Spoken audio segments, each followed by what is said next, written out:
Here's an interesting one for you Satanists out there. If you believe in Satan and you feel better, does any affect change better, 1 to 10 on the scale that put the happy notes on for mental illness? If you feel better, okay, is that not in logic? If you took your logic part, logic, predicate, subject, right?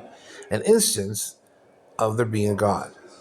If you feel better, what you saying, affect wise, but you take the predicates and subjects, okay, in your Venn diagrams and things like that, and it helps you in some way. Is that not a logical fallacy? Is it not an affect fallacy? Affect fallacy.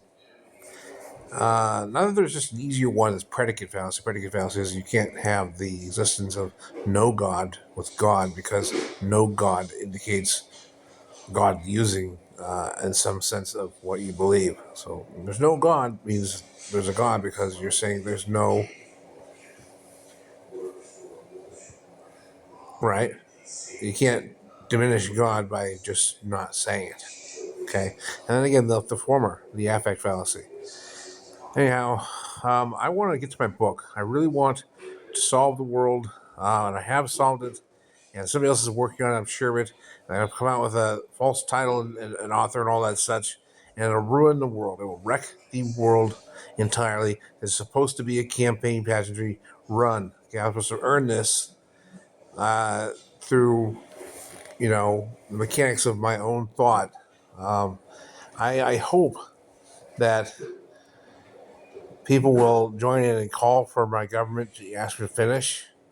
I need the prop of them knowing it was me. If they don't know it was me, I don't want to do it. I want to, but I don't want to finish my book if it's like shadowed by enemies of the past and things like that.